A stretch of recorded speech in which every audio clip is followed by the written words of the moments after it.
Entonces, para lo de hoy, quizá este capítulo 13 lo veremos en 2 veces. Prefiero yo pensar así, que lo veremos en 2 veces, así no me estreso, porque hay mucha información y prefiero pues que hoy queden algunas cosas claras y ya la próxima vez cuando toque pues veremos otra parte. Hay capítulos así, un poco...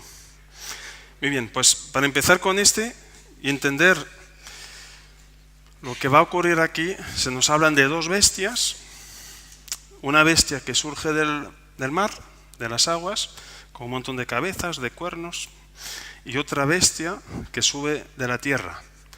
Pero para poder entender esto, estamos obligados de remontar a 600 años antes de Cristo, en la época de la deportación a Babilonia, donde ahí hubo un rey, un emperador, el gobernante de esa época, que se llamaba Nabucodonosor, que tuvo un sueño un tanto extraño, que él no entendió, ni sus caldeos, ni astrólogos, ni hechiceros pudieron interpretar su sueño, sino que había uno que sí recibió interpretación directamente de parte de Dios y le pudo dar esa interpretación. Entonces, vamos a ver el Apocalipsis 2, no, Daniel 2. Vamos a ver un poco ese sueño. Una imagen reemplaza 1000 palabras. Entonces lo que vamos a ver se encuentra en Daniel capítulo 2. Vale, suficiente. Muy bien, pues podéis leer, meditar en vuestras casas el capítulo 2 del libro de Daniel. Y aquí lo importante de que este personaje, Nabucodonosor, soñó entonces con una estatua enorme, donde la cabeza era de oro, los brazos con los antebrazos de plata, toda esta parte de bronce, las patas de hierro, las piernas, y los 2 pies de hierro mezclado con barro. Entonces eso es importante, pues ir reteniendo. Cada parte representa imperios. Entonces, ¿cuántos imperios hay? El primero, así vamos memorizando, porque luego vamos a retomar con otros símbolos, remitiéndonos a eso. Babilonia. El siguiente, los medos y los persas. Que cuando vinieron los medos y los persas, derrotaron al rey de Babilonia y se instalaron ellos. Eran una coalición de 2 reinos, los medos y los persas, y ahí se les conoce como los medos persas. El siguiente, ellos a su vez fueron derrotados después de un tiempo por los griegos, ¿vale? Y eso es ya el bronce. Los griegos, a su vez, siglos más tarde, han sido derrotados por los romanos, que representan las 2 piernas de hierro. Muy bien, entonces, entre el Imperio Romano y los pies, ¿qué reinos más hay? Ninguno. Entonces, eso es lo que quiero que quede bien claro. Porque han habido tantas interpretaciones que si Estados Unidos, que si los rusos, que si tal, que si la Guerra Fría. La Biblia habla de esos imperios y el último imperio ha sido el de los romanos y el que resurgirá, que está representado por los 2 pies, tiene el mismo metal que el que tenían los romanos, el hierro, ¿vale? Quiere decir que algo del espíritu romano volverá en los tiempos finales, pero está mezclado, hay una mezcla ahí, ¿vale? De barro. Entonces, hubo una época cuando la Europa se estaba construyendo, donde decían que los 10 dedos de Nabucodonosor, de esa estatua, representaría pues los 10 países de Europa cuando se formaría la Unión Europea.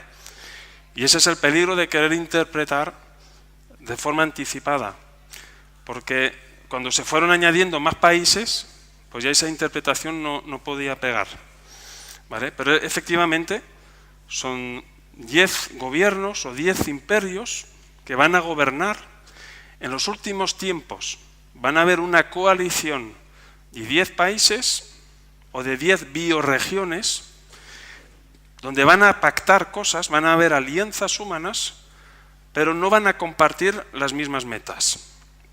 Por eso está mezclado el barro con el hierro. Es decir, en parte será fuerte, pero en parte será débil. Viene una famosa piedra, hemos visto en el vídeo, no cortada por mano humana, eso es decir, que es una intervención divina que va a venir y va a derrumbar ese último imperio. Y esa montaña que crece, que hemos visto que crecía en la tierra, pues será cuando Cristo vendrá a instaurar su reino de forma literal en la tierra durante el periodo del milenio. Entonces, cuando Él venga, va a destruir ese último imperio o ese último reino mundial en el cual todavía aún hoy en día no se ha formado. Todavía no existe. ¿Vale? No quiere decir que no vayamos camino hacia ello, pero aún hoy en día no existe.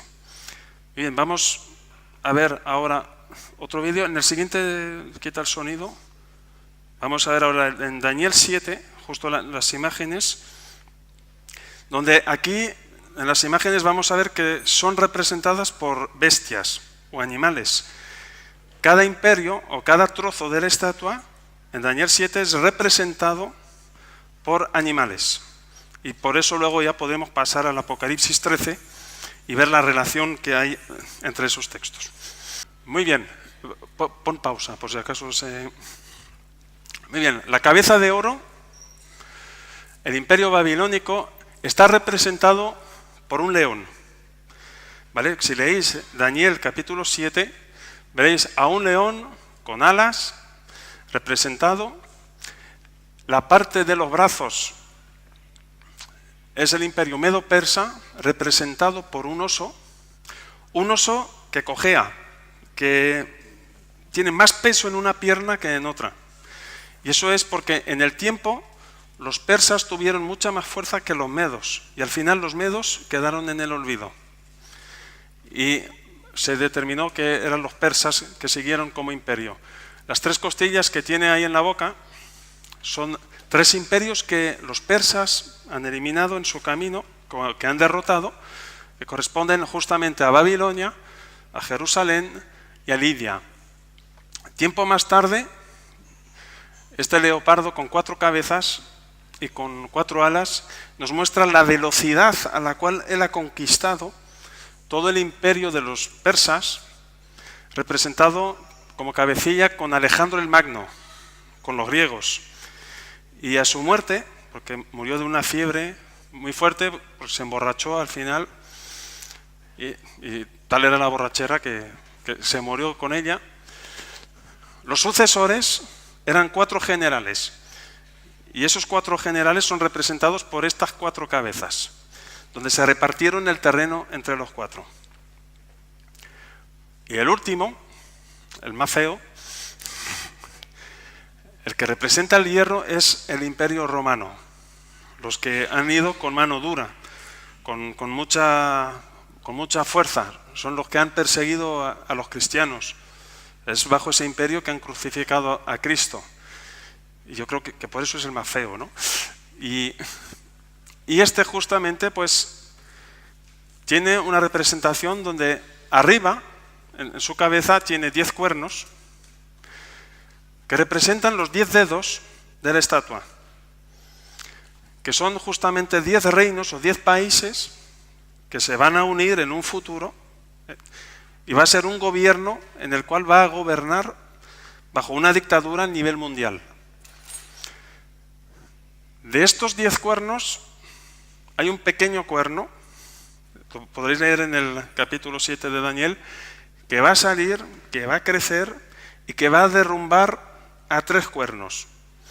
Es decir, que el anticristo, cuando venga y vaya a querer gobernar el mundo, debajo de esa coalición de 10 naciones, eliminará a 3 naciones y se quedará con 7. ¿Os acordáis del 7? Del monstruo que vimos. ¿Cuántas cabezas tenía? 7. ¿Qué representaba cada cabeza? Una nación. que son representadas aquí. Es para que ya empecemos a hacer la relación entre un texto y otro. Muy bien, pues ponle play. Y si no, vale, pues esto está en Daniel 7 y listo. Vale, aquí es una recapitulación. La cabeza representa Babilonia, los medos y los persas, representados por la plata en esa parte del cuerpo. Vale, aquí pues ya nos habla de los años que ha durado cada imperio, desde el año 600. O sea, os imagináis que Daniel, 6 siglos antes de Cristo, recibió una revelación de lo que iba a ocurrir siglos más tarde y hasta miles de años más tarde. Y eso pues nos da una prueba de la veracidad de la Biblia, porque ya acontecimientos de estos ya han ocurrido. Y por eso creemos y tenemos la confianza de que va a ocurrir también lo que falta. Vale, en rojo vemos el imperio geográfico que tuvo Babilonia, representado entonces por la primera bestia, que es el león. El símbolo de los babilonios era el león. En la entrada de sus palacios tenía 120 leones, estatuas ahí esculpidas. Los medos y los persas, ese era el terreno que ellos tenían. Parte de África, de Asia y parte de Europa. El famoso oso. Así que no tiene nada que ver con Rusia, aunque ellos tienen el símbolo del oso. En esta ocasión no. Los griegos han cogido todo ese imperio y luego ya veremos la importancia de saber más o menos el por qué. El por qué hay que más o menos saber qué terrenos han conquistado cada uno. Estos son los griegos, la parte dorada del cuerpo, no de bronce, que nos dice que derrotó a Darío. Por cada soldado derrumbó a 20 soldados de Darío. Así que era un estratagema impresionante. Llegó hasta las fronteras de la India. El hecho de que tuviera esas 4 cabezas fue que después de que él muriera, Alejandro, pues ha sido retomado por esos 4 generales, con esos nombres: Casandro, Lisiniaco, Seleuco y Ptolomeo. La cuarta bestia representa la Roma. Muy bien, es la más espantosa de todas. Ha sido los más terribles, los más salvajes, los más violentos. Y entonces el hecho de que el último imperio tenga parte de ese metal de hierro significa que el espíritu de los romanos no ha muerto todavía. Eso sigue por ahí, porque volverá en los últimos tiempos con muchísima más fuerza. Muchísima más fuerza que la que lo tuvo los romanos. Muy bien, pues yo creo que con esto es suficiente. Muy bien, pues ahora ya pasamos a Apocalipsis 13 y vamos a hacer la relación entre las cosas. Por eso lo haremos en 2 veces, tranquilos. Cuando pasen 3 horas ya paramos. No. Pasamos ahora a la lectura del capítulo 13 del libro de Apocalipsis. Entonces vamos a leer solo la parte que veremos hoy. Y ya el domingo que viene veremos. Entonces nos vamos a las Biblias, capítulo 13 del Apocalipsis. Dice lo siguiente: me paré sobre la arena del mar. Entonces, ¿nos acordamos dónde estaba Juan? Estaba en una isla, en la isla de Patmos, ¿vale? Entonces, por eso él estaba rodeado de playa, de mar, aunque él ahí no estaba de vacaciones, sino que él estaba exiliado por causa de su fe. Y dice que vio subir del mar una bestia. Entonces, cuando nos habla que sube del mar, ¿os acordáis lo que significa el mar? la muchedumbre, la humanidad. Entonces nos determina que esta bestia que sube es una persona humana, porque sube en medio de la muchedumbre, ¿vale? Es decir, que es una persona que tiene un papá, una mamá, ¿vale? Que tiene su vida, pero va a llegar un momento dado que esa persona va a ser totalmente controlada y manipulada por el mismo diablo. Esa bestia que sube del mar tenía, ¿cuántas cabezas? 7 cabezas y 10 cuernos.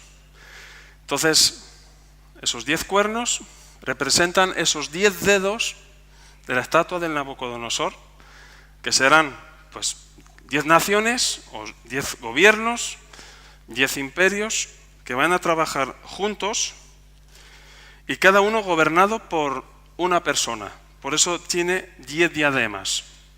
Cada país tendrá como una autoridad, una autonomía propia, la cual ellos podrán decidir si entregar el dominio de su país a esta persona, que es el anticristo, o no. Es decir, no va a ser algo europeo, va a ser algo a nivel de cada país. Sobre sus cabezas, un hombre blasfemo. Y la bestia que vi, en el versículo 2, nos dice un poco cómo era. Era semejante a un leopardo. ¿Os suena el leopardo? Y sus pies como de oso, y su boca como boca de león. Y el dragón le dio su poder y su trono y grande autoridad. Entonces vemos que esta bestia que va a surgir, este anticristo que va a surgir en los últimos tiempos, va a tener un poder político, militar, va a ser un estratagema impresionante y va a aportar muchísimas soluciones a este mundo, soluciones que aún hoy en día no se han podido solucionar. Y por eso los países se van a unir y le van a delegar a él la autoridad, porque este no va a tener una sabiduría humana, sino que toda la sabiduría que él va a tener va a ser directamente tomada del diablo, del origen del diablo. ¿A quién el diablo trató de dar su trono, su poder y su autoridad? A Jesús, en el desierto. Cuando lo tentó, le dijo, si tú a mí me adorases, yo te entrego todos los reinos del mundo. Pero Cristo le respondió, solo a Dios servirás y solo a Él le adorarás. Entonces, esta misma faena, el diablo lo va a hacer de vuelta, pero esta vez con una persona humana. Una persona humana que va a aceptar ese trato. Va a aceptar al precio de su propia alma, pues controlar el mundo. Por eso en la misma Biblia dice, ¿de qué le sirve al hombre ganar el mundo entero? Que es lo que ocurrirá con el anticristo si perdiere su alma. Porque él pues la va a perder. Para él no va a haber posibilidad de arrepentimiento. En el versículo 3 nos dice que una de sus cabezas, como herida de muerte, pero su herida mortal fue sanada, y se maravilló toda la tierra en pos de la bestia. Es decir, en el momento que este personaje va a surgir, algo le va a pasar. No se sabe qué, porque aquí no lo dice, pero va a estar herido de tal forma que casi se va a morir. Hasta tal punto que muchas personas van a creer ya que está muerto. Pero el diablo va a usar de sus artimañas para sanarlo, porque él tiene poder para sanar. No sé si lo sabías, el diablo tiene poder para sanar. Hoy en día hace milagros también. Tú firmas, tú dices yo te cedo mi alma y él te sana. ¿Y qué trata de imitar ahí? ¿Qué trata de imitar? El hecho de que esté casi muerto, pero que volvió a la vida. A Cristo. Vemos que el diablo lo que hace es copiar, ¿vale? Trata de copiar a Cristo, a Dios. Él es un ángel de luz y trata de imitar absolutamente todo lo que hace Dios. Entonces, cuando la gente vea todo ese milagro, pues van a decir, wow, este es magnífico. No solo ha recuperado, no solo ha sanado, sino que además tiene una sabiduría impresionante. Este nos va a sacar de nuestros problemas, este nos va a sacar de la pobreza, este va a traer la paz al mundo, etcétera, etcétera. Eso querían hacer con Jesús. Lo querían hacer rey. Cuando vieron su milagro, cuando resucitó a Lázaro. Entonces Jesús les tuvo que hablar de una forma clara. El que quiera seguirme, niéguese a sí mismo y tome su cruz. Este no es el mensaje que van a recibir del anticristo. Entonces, cuando Jesús dejó ese mensaje de niéguese a sí mismo y sígame, la gente lo dejó. Dio media vuelta y dijo, no, esto es un precio demasiado alto. Entonces, queremos seguir a un líder. Queremos a alguien que nos guíe, pero no nos pida un compromiso, no nos pida un precio. Nosotros queremos que tú nos aportes soluciones para nuestra vida. Y el anticristo es lo que va a hacer.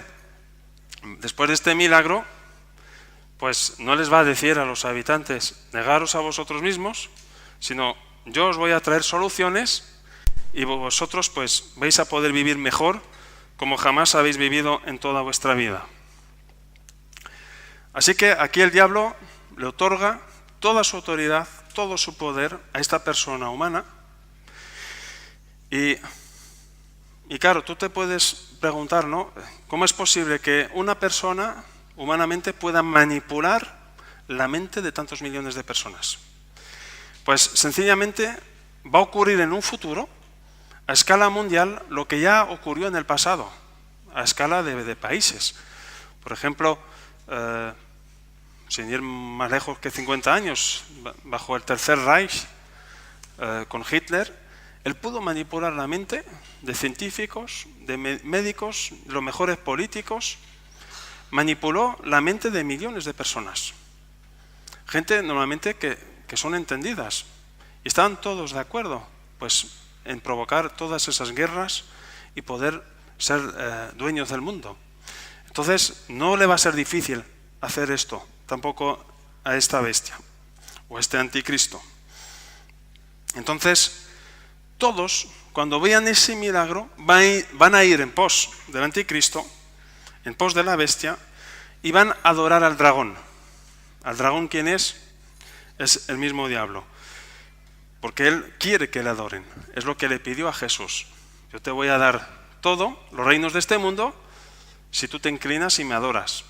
Y fue lo que Cristo no hizo. Y la gente, pues, como están engañados, van a decir, ¿quién como la bestia, no? ¿Quién podrá luchar contra ella? Es decir, van a estar tan impresionados, tan hipnotizados por lo que va a pasar, que se dejan arrastrar y se dejan dirigir y guiar. Hoy en día, pues lo podemos ver aquí mismo en España, ¿no? Con el gobierno. Personas que antes eran del PP, ahora son de Podemos, mañana serán del PSOE, yo qué sé. Pero según la charla que vean en la tele, pues cambiamos de opinión. Dice, pues mira, pues mejor voto por este. Y mañana, por el que tú ibas a votar, dice una barbaridad, pues dice, pues no, pues mejor voto por el otro. Es decir, que las personas que no tienen las ideas claras, convicciones profundas, pues se dejan arrastrar de una corriente a otra. Es como aquel que sale del instituto y dice, pues yo quiero ser diferente a los demás, me voy a rapar aquí de lado, le pongo una cresta azul, me he visto de militar y cuando va a la calle los demás también van así. Dentro de la originalidad que uno busca, pues que busca su propia identidad, a través de esas formas externas, realmente lo que hace es identificarse con otros, porque no tiene personalidad propia y que quiere hacer parte de la masa. Pues es lo que pasará aquí. Estarán tan cegados que no podrán tener opinión propia, sino que lo que ellos van a ver, lo van a ver sin discernimiento, no van a saber exactamente qué es lo que está pasando, pero realmente quieren soluciones. Y este que va a venir les va a traer esas soluciones. A este está escrito que se le dio boca que hablaba grandes cosas y blasfemias y se le dio autoridad para actuar 42 meses. Los 42 meses corresponden a 3 años y medio. Es decir, que este personaje va a surgir de forma pública cuando él va a ejercer la autoridad, la segunda parte de los 7 años de tribulación. Los 7 años que son divididos por la tribulación y la gran tribulación. Al principio de los 7 años lo vimos que era uno de los 4 jinetes que venía subido en un caballo blanco. Es decir, que va a venir con una máscara, va a traer la paz, va a traer soluciones, y durante 3 años y medio, pues él se va a ganar la confianza de todo el mundo, absolutamente todo el mundo. Pero los 3 últimos años y medio se le va a ver su verdadero rostro, su verdadera cara. Jesús dijo, cuando venga la abominación desoladora, huir. El que esté en la azotea, huya, no venga atrás a por su camisa. El que esté en la calle ni pase por casa a recoger nada, huir a los montes, al desierto, donde sea. Cristo había dado señales del final de los tiempos, y habló de terremotos, de rumores de guerra, de pestes, de hambres, pero cuando viene esa señal de la abominación desoladora, dice, coger y echar a correr, porque lo que viene ahí va a ser terrible. Va a ser mucho peor que todo lo anterior, que todo lo que hemos visto hasta hoy en día. Si pensamos que hemos visto muchas atrocidades, o como dice mi suegra, qué mal está el mundo, y es verdad que está muy mal, pero estará muchísimo peor. O sea, aún no hemos visto nada de lo que va a venir luego. Este va a abrir su boca en blasfemias contra Dios para blasfemar de su nombre, de su tabernáculo, y de los que moran en el cielo. Así que aquí en la tierra, él va a hablar en contra de Dios, va a hablar en contra de nosotros, no, va a hablar mal de nosotros, y del tabernáculo, de todo lo que hay en el cielo. Y lo que es increíble es que tú ves que a este anticristo se le dio ese permiso, se le delegó esa autoridad. ¿Quién? Dios. Así que es un poco impresionante. Dios mismo delega una autoridad, reconoce en él, Jesús reconoció en el diablo que es el príncipe, y ese es su título, el príncipe de este mundo, y que tiene una enorme autoridad, pero al mismo tiempo esa autoridad le es delegada, concedida. Quiere decir que cuando tú concedes, es porque tú eres superior, eres mayor que a la persona a la que tú concedes esa autoridad. Entonces, aquí el anticristo tendrá los días contados. Nos dice 42 meses, 3 años y medio. Y luego ya se acabó. Quien tendrá la última palabra será Dios, no será él. Se le permite. ¿Quién le permite? Dios mismo. Hacer guerra contra los santos y vencerlos. ¿En qué sentido los vence? En el sentido de que tendrá derecho de vida y de muerte, sobre todo de muerte, sobre las personas que acepten a Cristo. Pero no es que los va a vencer en el sentido de su alma, sino a nivel de su cuerpo.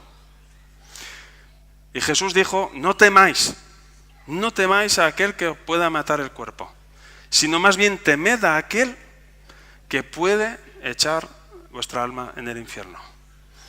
O sea, el que tiene la mayor autoridad, el que tiene la última palabra sobre el destino de las almas, que son eternas, es Dios. Aquí el anticristo solo tendrá autoridad para poder matar, así físicamente, a todos aquellos que acepten a Cristo. Entonces, en ese sentido los vence, pero realmente no los vence. Pablo decía, para mí el morir es ganancia. Entonces,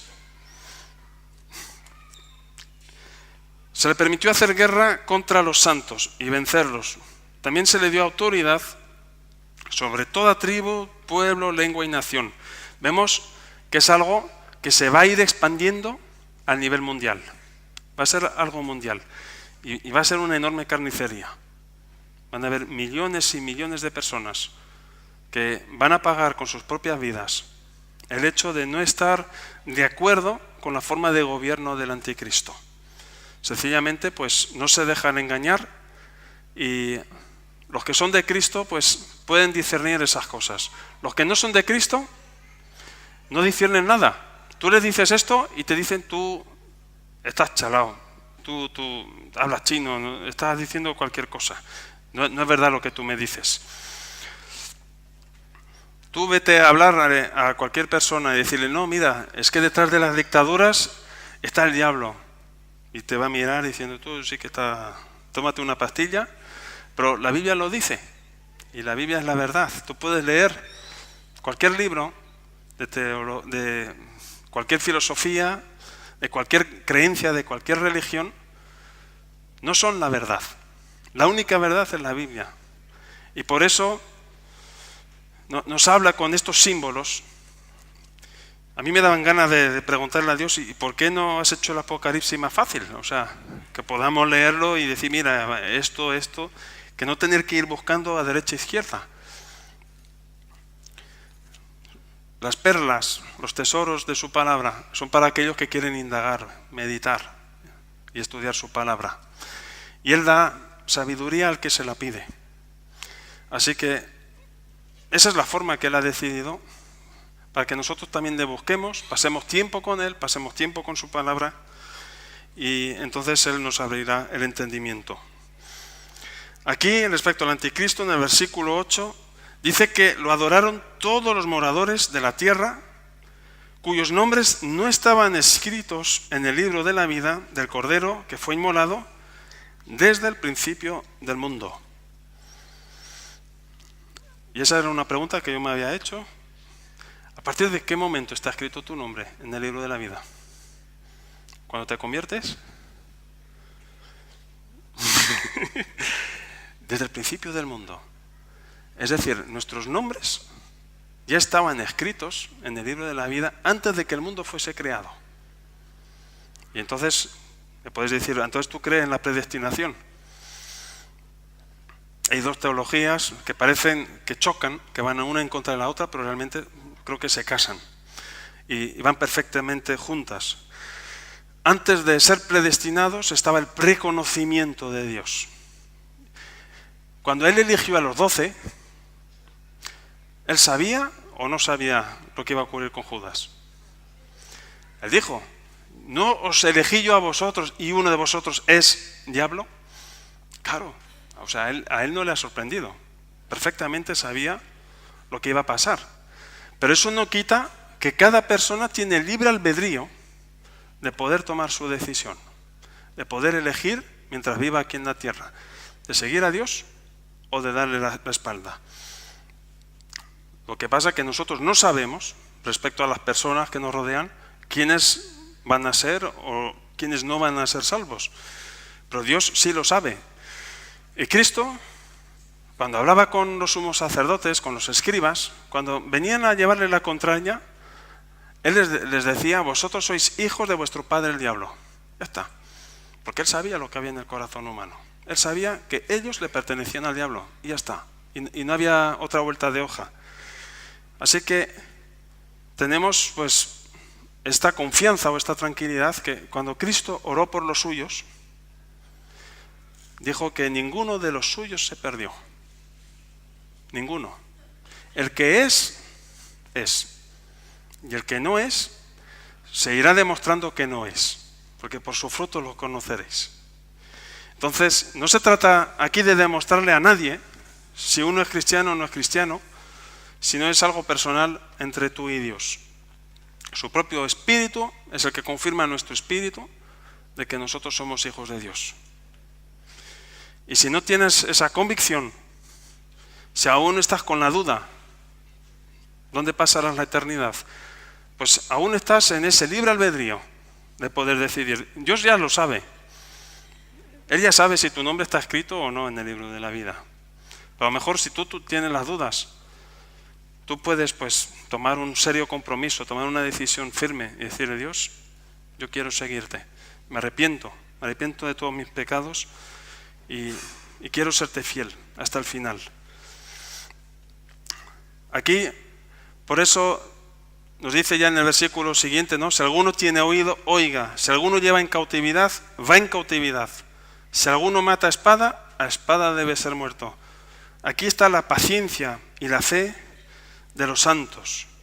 Es decir, nos muestra aquí como que ya el destino está marcado, está escrito ya para todas las personas. A veces, las últimas conversaciones que tuve con mi hermana, pues ella dice, a mí me da igual, total, está todo escrito. El destino ya está escrito, así que yo vivo como me da la gana. Digo, ten cuidado, porque aunque esté escrito, tú no lo sabes, no sabes cuál es tu final, tú no sabes dónde va a terminar, no sabes si te va a dar tiempo de tomar una decisión correcta o no. Está escrito, pero Dios es el que lo sabe, lo que está escrito y quiénes están escritos. Y aquí pues vemos que en el planteamiento aquí que nos da en este capítulo hay dos grupos, los que son de Dios y los que no son de Dios. Los que no son de Dios, que matan la espada, no les dice arrepentíos ni nada de eso, dice, sigue matando, espada, tranquilo, que lo que estás sembrando lo va a recoger. Si no aquí en la tierra, en la eternidad. Pero los demás, que tengan paciencia. Aquí está la paciencia y la fe de los santos. ¿Qué paciencia tendrán los santos en esos tiempos cuando tengan que vivir o pasar por la gran tribulación? Ya lo veremos la próxima vez. Habrá una marca que tendrá que distinguir los que son del anticristo de los que no son. Y su número es 666. Y esa marca pues se va a poner o en la frente o en la mano. Y la paciencia de los santos será sencillamente que cuando vayan a comprar para comer, le van a preguntar, a ver, tu microchip, tu marca, ¿la tienes?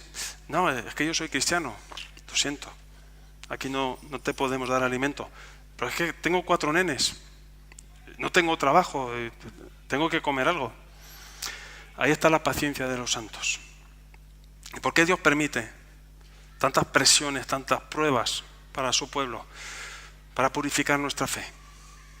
Para purificar nuestra fe. Para que no nos desviemos, para que sepamos cuál es nuestro objetivo, que es la Nueva Jerusalén. Para darnos cuenta que estamos de paso aquí en la tierra.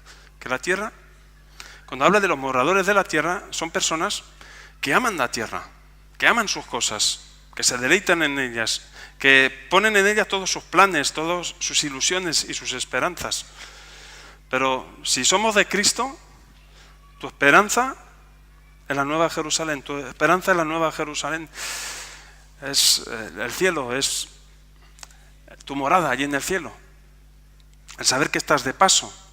Entonces, en la medida que en tu corazón, en la medida que el tesoro que hay en tu corazón tiene que ver con el reino de Dios, con sus cosas, en esa medida las cosas de este mundo ya no te atraerán tanto, ya no te buscarás tanta satisfacción. Entonces, en estos últimos tiempos, los cristianos, los que van a vivir en esa época, no podrán ser cristianos a medias tintas, no podrán ser cristianos con un pie aquí y un pie allá. Hoy voy a la iglesia, pero mañana vivo mi vida, luego el miércoles oro un poco y pido perdón, y luego otra vez empiezo mi rutina. No será posible, porque la vida de esas personas estará en juego. Y entonces tendrán que aborrecer sus propias vidas con tal de no negar su propia fe. Porque habrá una tal presión del anticristo en contra de los cristianos y en contra de la nación de Israel tan fuerte que solo los podrá vencer en el sentido que podrá acabar con sus vidas. Así que se sabrá quién es cristiano y quién no, sencillamente por el hecho de que uno está dispuesto y estará dispuesto a morir por su fe. Hoy en día hay países que viven bajo persecución. Solo en Corea del Norte hay 400.000 cristianos encarcelados por causa de su fe, no porque hayan robado, no porque hayan hecho nada malo, y pasan por unas torturas tremendas. Y hay muchos países en el mundo donde los cristianos son perseguidos. Y eso no pasa tanto en las noticias ni en los periódicos. Incluso si eso lo comentas con algún vecino, te mirará y dirá, ¿tú qué estás contando? Eso no es verdad, eso no está ocurriendo. pero sí está ocurriendo. Y como lo vimos la otra vez, la intención del diablo es algo espiritual. Él no soporta a los que tienen al Espíritu de Cristo en ellos.